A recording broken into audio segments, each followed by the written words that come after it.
ಎಲ್ಲರೂ ಸ್ವಾಗತ ಕೋರೋಣ.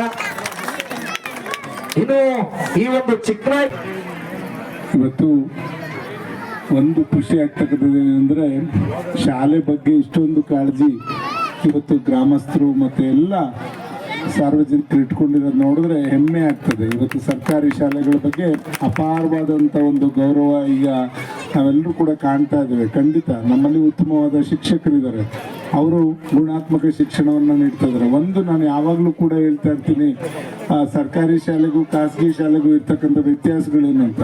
ಅಲ್ಲಿ ಶಿಕ್ಷಕರು ಅಷ್ಟೇ, ನಮ್ಮಲ್ಲಿ ನುರಿತಂಥ ಶಿಕ್ಷಕರು ಇರ್ತಾರೆ ಸರ್ಕಾರಿ ಶಾಲೆಗಳಲ್ಲಿ, ನುರಿತಂಥ ಶಿಕ್ಷಕರು ಜೊತೆಗೆ ಅವ್ರನ್ನ ಆಯ್ಕೆ ಮಾಡ್ಕೊಳ್ತಕ್ಕಂಥ ವಿಧಾನನೂ ಕೂಡ ಹಾಗೇ ಇದೆ. ಈಗ ಸರ್ಕಾರ ಅವರ ಮೆರಿಟ್ ಮೇಲೆ ಆಧಾರದ ಮೇಲೆ ಅವ್ರನ್ನ ಆಯ್ಕೆ ಮಾಡ್ಕೊಂಡಿರ್ತಕ್ಕಂಥದ್ದು. ಅಲ್ಲಿ ಬಿಟ್ಟಂತವ್ರು ಹೋಗಿ ಪ್ರೈವೇಟಲ್ಲಿ ಇವತ್ತು ಸೇವೆಯನ್ನು ಸಲ್ಲಿಸುವಂಥ ಸಂದರ್ಭದಲ್ಲಿ ಅವ್ರಿಗೆ ಬರೀ ಏನು ಕಾಸ್ಟ್ಯೂಮ್ಸ್, ಏನು ಡ್ರೆಸ್ಸು, ಮತ್ತೊಂದು ಇದ್ರ ಮುಖಾಂತರ ಆ ಮಕ್ಕಳನ್ನ ಒಂಥರ ಲವಲಕ್ಕಿಯಿಂದ ಕಾಣೋ ರೀತಿಯಲ್ಲಿ ಮಾಡ್ತಾರೆ. ಇಲ್ಲಿ ನಮ್ಮ ಹಳ್ಳಿ ಗ್ರಾಮೀಣ ಪ್ರದೇಶದಲ್ಲಿ ಮಕ್ಕಳನ್ನ ಉತ್ತಮ ರೀತಿಯಲ್ಲಿ ತಯಾರು ಮಾಡಿ 1ನೇ ತರಗತಿಯಿಂದ SSLC ವರೆಗೂ ಏನು ನಾವು ಅವ್ರಿಗೆ ಬೋಧನೆ ಮಾಡ್ತೇವೆ, ಖಂಡಿತ ಅದು ಯಾವತ್ತೂ ಕೂಡ ಚಿರಾಯವಾಗಿ ಅವ್ರ ಮನಸ್ಸಲ್ಲಿ ಉಳ್ಕೊಳ್ಳೋವಂಥದ್ದು. ಇವತ್ತು ಬೇರೆ ಯಾರನ್ನೂ ಕೂಡ ಅವ್ರು ನೆನೆಸ್ಕೊಳ್ಳಲ್ಲ. ಮಕ್ಕಳು ಯಾರು ನಿಮ್ಮ 1ನೇ ಕ್ಲಾಸಿನ ಶಿಕ್ಷಕರು ಅಂದರೆ ನೇರವಾಗಿ ಅವ್ರು ಕೊನೆ ಉಸಿರಿರೋರ್ಗೂ ಹೇಳ್ತಾರೆ, ಇಂಥ ಟೀಚರು ನನ್ನನ್ನು ತಿದ್ದಿ ಬುದ್ಧಿ ಹೇಳಿ ಇವತ್ತು ನನ್ನನ್ನು ಈ ಮಟ್ಟಕ್ಕೆ ತಂದಿದ್ದಾರೆ ಅಂತಕ್ಕಂಥದ್ದನ್ನ ಇವತ್ತು ಮಕ್ಕಳು ಹೇಳ್ತಕ್ಕಂಥದ್ದು ನಾವೆಲ್ಲ ಕೂಡ ನೋಡ್ತೀವಿ. ಇವತ್ತು ನೀವು ಇಲ್ಲಿ ಸೇವೆ ಮಾಡಿದಂಥ ಎಲ್ಲ ಶಿಕ್ಷಕರನ್ನು ಕೂಡ ಕರೆಸಿ ಅವ್ರನ್ನ ಗೌರವಿಸ್ತಕ್ಕಂಥ ಕೆಲಸವನ್ನು ಮಾಡಿದ್ದೀರಾ. ಗ್ರಾಮವನ್ನೆಲ್ಲ ಕರೆಸಿ ಅವ್ರಿಗೆ ಊಟದ ವ್ಯವಸ್ಥೆ ಇರ್ಬೋದು, ಮಕ್ಕಳ ಹಲವಾರು ಚಟುವಟಿಕೆಗಳು ಎಲ್ಲದನ್ನು ಕೂಡ ಇವತ್ತು ಆಯೋಜಿಸಿದ್ದಾರೆ. ಗ್ರಾಮಸ್ಥರು ಇಷ್ಟು ಮುತುವರ್ಜಿಯಿಂದ ಇವತ್ತು ಶಾಲಾ ವಾರ್ಷಿಕೋತ್ಸವವನ್ನು ಆಚರಿಸ್ತಾ ಇರ್ತಕ್ಕಂಥದ್ದು, 75ನೇ ವರ್ಷದ ಶಾಲಾ ವಾರ್ಷಿಕೋತ್ಸವವನ್ನು ಆಚರಿಸ್ತಾ ಇರ್ತಕ್ಕಂಥದ್ದು ನೋಡಿದ್ರೆ ನಮಗೆ ಹೆಮ್ಮೆ ಆಗ್ತದೆ. ಇರಲಿಕ್ಕೆ ಬಯಸ್ತೇನೆ. ಇವತ್ತು ನೀವು ಇವೆಲ್ಲ TV ಇರ್ಬೋದು, ಮೊಬೈಲ್ ಇರ್ಬೋದು, ಇವೆಲ್ಲ ದುಶ್ಚಟಗಳಿಂದ ದೂರ ಇರಬೇಕಾಗ್ತದೆ. ಅದರಲ್ಲಿ ಒಳ್ಳೇದು ಬರ್ತದೆ, ಕೆಟ್ಟದ್ದು ಸಿಗ್ತದೆ.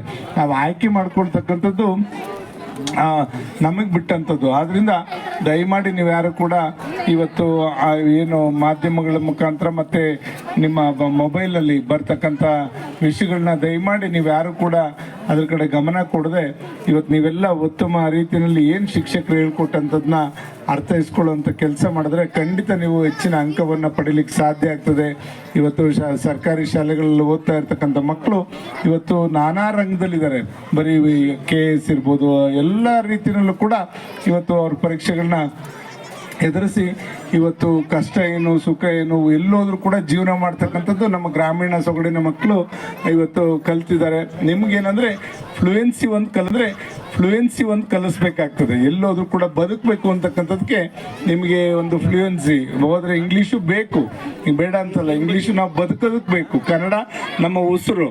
ಆ ರೀತಿಯಲ್ಲಿ ನಾವೆಲ್ಲರೂ ಕೂಡ ಇವತ್ತು ಅಳವಡಿಸ್ಕೊಂಡ್ರೆ ಇವತ್ತು ನಮ್ಮ ಭಾಷೆನೂ ಉಳಿಸ್ಲಿಕ್ಕೆ ಸಾಧ್ಯ ಆಗ್ತದೆ. ಮತ್ತು ನಾವು ಕೂಡ ಇವತ್ತು ಸಮಾಜದಲ್ಲಿ ಎಲ್ಲರ ಜೊತೆ ಕಾಂಪಿಟೇಟಿವ್ ಆಗಿ ಬದುಕಲಿಕ್ಕೂ ಸಾಧ್ಯ ಆಗ್ತದೆ. ಫ್ಲೂಯೆನ್ಸಿಗಳನ್ನ ಕಳಿಸೋವಂಥದ್ದನ್ನ ಶಿಕ್ಷಕರು ಮಾಡಬೇಕಾಗ್ತದೆ ಅಂತಕ್ಕಂಥದ್ದನ್ನ ಈ ಸಂದರ್ಭದಲ್ಲಿ ಹೇಳ್ತಾ, ಜೊತೆಯಲ್ಲಿ ಇವತ್ತು ಒಂದು ನೀವೆಲ್ಲ ಹೆಚ್ಚಿನ ಅಂಕವನ್ನು ಪಡೆಯೋದ್ರ ಜೊತೆಯಲ್ಲಿ ಸಂಸ್ಕೃತಿನೂ ಕೂಡ ಪಡಿಬೇಕಾಗ್ತದೆ. ಸಂಸ್ಕಾರ, ಸಂಸ್ಕೃತಿ ಎಲ್ಲದನ್ನು ಕೂಡ ಜೊತೆಯಲ್ಲಿ ಒಳಗೊಂಡಂತೆ ನೀವು ಇವತ್ತು ಸಮಾಜದಲ್ಲಿ ಬೆಳೀತಾ ಹೋದರೆ ಒಂದು ಉತ್ತಮವಾದ ಸಮಾಜವನ್ನು ನಿರ್ಮಾಣ ಮಾಡಲಿಕ್ಕೆ ಸಾಧ್ಯ ಆಗ್ತದೆ. ಆ ನಿಟ್ಟಿನಲ್ಲೇ ನಮಗೂ ಒಂದು ಅವಕಾಶ ಸಿಕ್ತು. ಒಂದು 25 ಲಕ್ಷ ರಸ್ತೆ ಹಾಕ್ಲಿಕ್ಕೆ ಇಲ್ಲಿಂದ ಇದಕ್ಕೆ ಬಸವನಹಳ್ಳಿವರೆಗೂ ಕೂಡ ರಸ್ತೆ ಇವತ್ತು ನಿರ್ಮಾಣಕ್ಕೆ ಈಗಾಗಲೇ ಹಣವನ್ನು ಹಾಕಿದ್ವಿ. ಶೀಘ್ರದಲ್ಲಿ ಅದು ಕೆಲಸವನ್ನು ಕೂಡ ಪ್ರಾರಂಭ ಮಾಡ್ತೇವೆ. 25 ಲಕ್ಷ ರೂಪಾಯಲ್ಲಿ ಆ ರಸ್ತೆಯನ್ನು ನಿರ್ಮಾಣ ಮಾಡೋಕ್ಕೆ. ಒಂದು ಜಾನ್ಕಲ್ನವ್ರು ಏನಾಗಿದ್ದಾರೆ, ಎಲ್ಲ ಮಲೆನಾಡರಾಗಕ್ಕೆ ಹೊರಟಿದ್ದಾರೆ. ಇವತ್ತು ಒಂದು ಕಡೆ ಎಲ್ಲರೂ ಕೂಡ ಅಡಿಕೆ ಹಾಕಿರೋದ್ರಿಂದ ನೀರಿಂದು ನಮಗೆಲ್ಲ ಇಂಗ್ತಕ್ಕಂಥದ್ದು. ನಮ್ಮ ಭೂಮಿಗೆ ಯಾವುದನ್ನು ಬೆಳಿಬೋದು ಅದು ಬೆಳೆದ್ರೆ ಸಮತೋಲನ ಇರ್ತದೆ. ಒಂದೇ ಸಲ ಎಲ್ಲರೂ ಕೂಡ ಅಡಿಕೆ ಹಾಕಿದ್ರಿಂದ ಏನಾಯಿತು, ಈಗ ಒಂದು 2-3 ವರ್ಷದಿಂದ ಸತತವಾಗಿ ನೀರು ಇಂಗಿ ಅದಕ್ಕೆ ನೀರು ಜಾಸ್ತಿ ಬೇಕು. ಒಂಥರ ಹೆಣ್ಮಕ್ಳು ಸಾಕ್ದಂಗೆ ಅಂತ ಹೇಳ್ತೀವಿ ಅಡಿಕೆನ.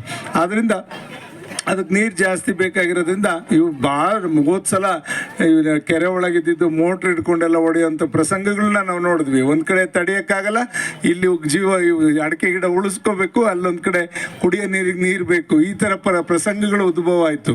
ಇನ್ನೊಂದು 2 ಸಲ ಮಳೆ ಚೆನ್ನಾಗಾದರೆ ಎಲ್ಲರೂ ಕೂಡ ಸುಭಿಕ್ಷವಾಗಿ ಆಗ್ತಾರೆ. ಆಮೇಲೆ ಇವ್ರಿಗೆ ಮೂಗ್ದಾರ ಹಾಕಿ ಹಿಡಿದ್ರು ಕೂಡ ಜಾನಕಲ್ನವ್ರು ಹಿಡಿಯೋಕ್ಕಾಗಲ್ಲ. ಅಷ್ಟು ಇವತ್ತು ಅಡಿಕೆ ಗಿಡ ಇಟ್ಕೊಂಡು ಎಲ್ಲರೂ ಕೂಡ ಉತ್ತಮ ರೀತಿಯಲ್ಲಿ ಆರ್ಥಿಕ ಮಟ್ಟವನ್ನು ಹೆಚ್ಚಿಕೊಳ್ಳಿಕ್ಕೆ ಸಾಧ್ಯ ಆಗ್ತದೆ. ಒಂದೇ ಬೆಳೆನ ನಾವು ಯಾವತ್ತೂ ಕೂಡ ನಂಬ್ಕೊಂಡಿರಬಾರ್ದಾಗುತ್ತೆ. ಯಾಕೆಂದರೆ ನಾವೇನಾಗುತ್ತೆ, ಒಬ್ಬ ಯಾರು ಒಂದು ಮಾಡ್ದ ದಾಳಿಂಬೆ ಹಾಕ್ದ ಅಂದರೆ ಎಲ್ಲರೂ ಹಾಕ್ತಿದ್ವಿ. ಈಗ ಹಂಗೆ ಎಲ್ಲ ಬೆಳೆಗಳನ್ನೂ ಹಂಗೆ ಮಾಡ್ಕೊಂಡು ಏನಾಗುತ್ತೆ, ಆ ರೇಟ್ ಕುಗ್ತಾ ಹೋಗ್ತದೆ. ಆ ಥರ ಆಗಬಾರ್ದು.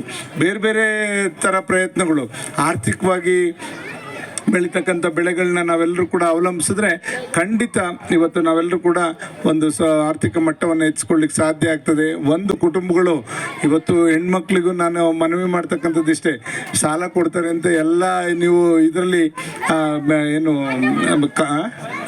ಸಂಘಗಳಲ್ಲಿ ದಯಮಾಡಿ ಸಾಲ ತಗೊಳಕ್ಕೆ ಹೋಗಬೇಡಿ.